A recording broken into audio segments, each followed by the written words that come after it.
सांगलीमध्ये चक्क झोपडपट्टीला भीषण आग लागल्याची घटना घडली आहे। पहाटे 3:30 वाजेच्या सुमारास ही घटना घडली आहे। या आगीमध्ये अनेक झोपड्या जळून खाक झाल्यात। सुदैवाने यामध्ये कोणतीही जीवितहानी झाली नाहीये। 6 फायर इंजिन आणि 6 पाण्याचे टँकर या ठिकाणी दाखल झाल्यामुळे त्यांच्या मदतीने ही आग आटोक्यात आणण्यात यश आले। आपण ही दृश्य पाहू शकतोय। ज्यावेळी ही आग लागली होती किती मोठ्या प्रमाणात ही आग धुमसत होती, त्यामुळे गरिबांचे हे संसार पूर्णपणे जळून यामध्ये उद्ध्वस्त झालेले आहेत।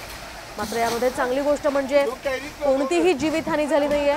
लागलीच फायर ब्रिगेड या ठिकाणी घटनास्थळी दाखल झाल्यामुळे मोठी हानी टळलेली आहे, दुर्घटना टळलेली आहे। मात्र यामध्ये या लोकांचं मोठ्या प्रमाणावर नुकसान झालेलं आहे। गोवंडीतली ही घटना आहे।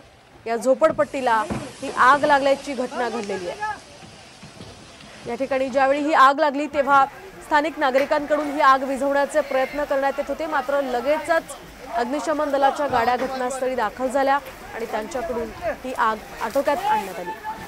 मात्र त्याआधी या संपूर्ण झोपड्या जळून खाक झाल्या होत्या। ही आग नेमकी कशामुळे लागली त्याचं कारण मात्र समजू शकलं नाहीये। मात्र मोठं नुकसान या गरिबांचं या आगीमध्ये झालेलं आहे। सध्या त्या ठिकाणची परिस्थिती स्थिर असल्याचं कळतं।